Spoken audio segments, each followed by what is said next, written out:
Alright guys, so today we are going to be talking about should you guys summon for the Kshatriya and then Marida Cruz. So in my honest opinion, I think this is a definitive no if you guys are asking should you guys go for this unit, because I do have to say that I find this unit quite hard to use for a number of reasons. This one, I'm just gonna call it the carbon copy of what the Sasabi is doing. So for Sasabi, if you guys do know, it's a unit that excels really well when you are dodging in a setting where you have, let's say, 6 enemies targeting you, because you're able to dodge, you're able to ramp up those damage really nice. So this one, in a way, is kind of like that. So I think a lot of the things that I'm testing out right now is kind of not really doing justice for the Kshatriya, because obviously we are only facing one enemy in any of the testing that I'm running. So obviously 6 against 1, how often or how often would the enemy actually target this unit? I know for clan battle it's obviously a no-brainer, because this month around the clan boss will target the lowest enemy, the lowest HP ally, so obviously that is easy to kind of fixate. But in terms of, let's say, arena or in general content like for co-ops or any other content that will be coming out in the near future, if they are only single targets, it's really going to be hard for this unit to kind of shine. On the other hand, like for Sasabi, as a quick comparison, even without the multiple target situation, it still finds a really sweet spot to be able to do damage, like nice damage if you need it to be.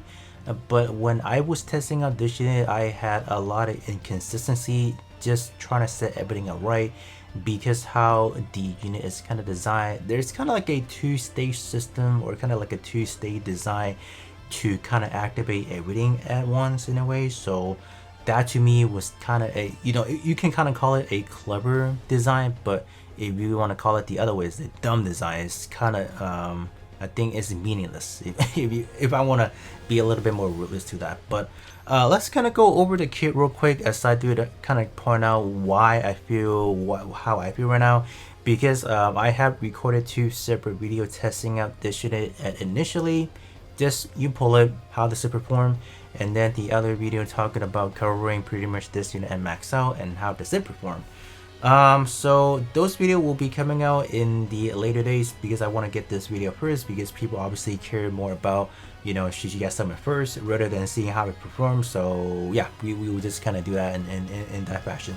So once again, we will kind of skip out the Transcender skill first, because we want to see how good the skill 1 and skill 2 does first before we hop that in or kind of talk about that.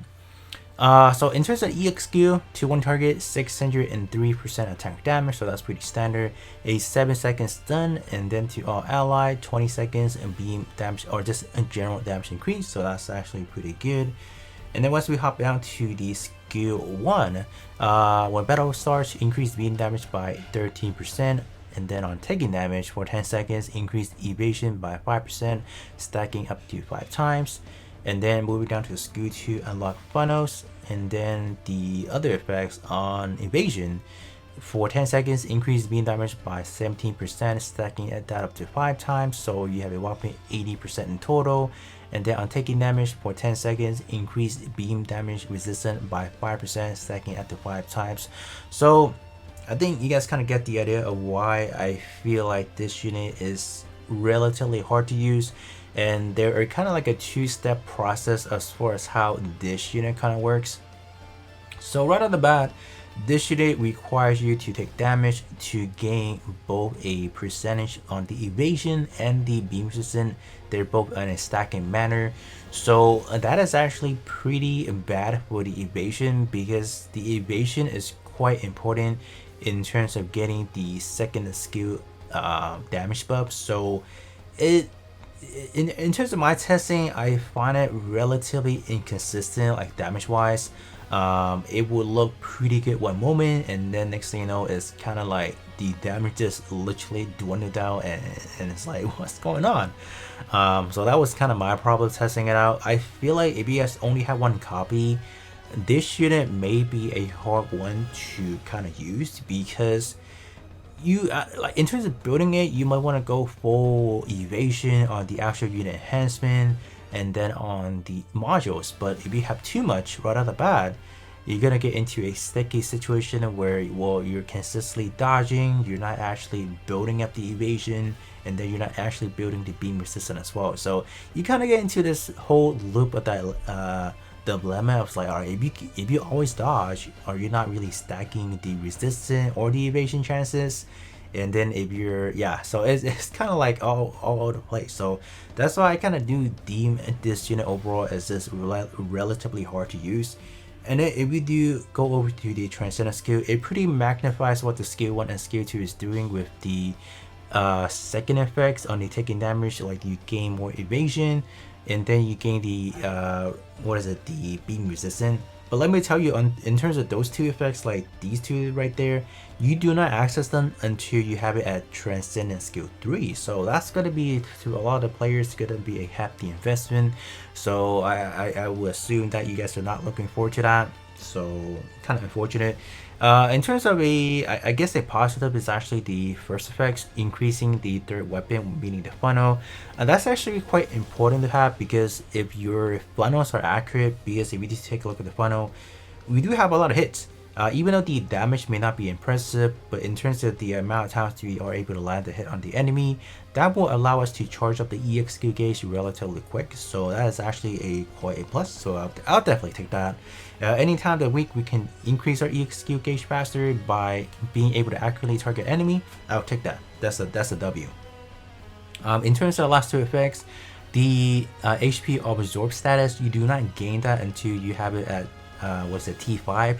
So once again, this is going to be a relatively heavy investment. So if you don't have that, I feel like this unit is kind of fatal. It's just not going to be able to last too long. So that's going to be a huge problem. I feel like without that, this unit just becomes really bad in just all content. So you must have it, I feel like, for this unit to just properly run. And then last release on dealing damage for 20 seconds, we do have stacking up to 10 times of a 5.8%. So in total, a 58%. So that's actually quite nice, you know, a little bit of extra damage. But even though throughout the kits, we are able to gain a lot of damage. But like I said again, through my testing of it, I don't see that.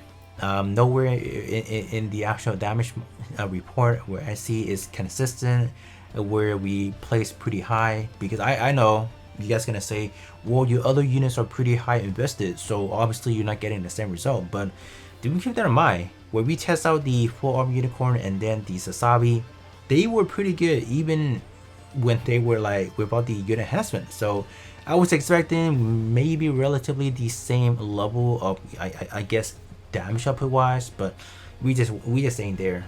So that's kind of unfortunate. So that's why that's kind of my take on it, and that's why it'll be a testing. If you're just, you know, analyzing it, I feel like this is just not the best unit for you guys to go for. So skip it, wait for the O, wait for the Quibbly. Those are, in my opinion, just much better of an earlier option than this one. So continue saving. So that's good for a lot of people. But coming down to the palette, we have Marida Cruz. So she's actually just a carbon copy of Char's Asnable, the Char's counterattack version of it. So the one we have for the Sasabi, literally everything is the same. The skill 1 is the same, but this one is for red instead of blue. In terms of the skill 2, pretty much everything the same. You do have additional 24% evasion, so that's actually pretty nice, and then up to a 96% melee sense increase. So pretty nice, pretty typical, nothing out of the norm. But in terms of this unit, trying to get that skill 1 activated consistently is going to be a problem, because like I said again, the whole kit just kind of is kind of out of whack. Everything is kind of on a rinse and repeat, and then if things does not work out, you just don't get big damage. Simple as that. Which I couldn't really figure out how to make it better. I tried I tried everything, and it was failing me, so I gave up. So yeah, other than that, hopefully this could give you guys an insight as far as whether or not you guys want to summon for the Kshatriya. Just gonna be a big fat skip because it's not worth it. So yeah, So in the following days, you guys will definitely be actually seeing the testing a bit. Right now it's just more of a synopsis of how I feel, so I can make this Should You Guys Summon a little bit more, I guess, convincing and more accurate. So other than that, I will be catching you guys on the next one.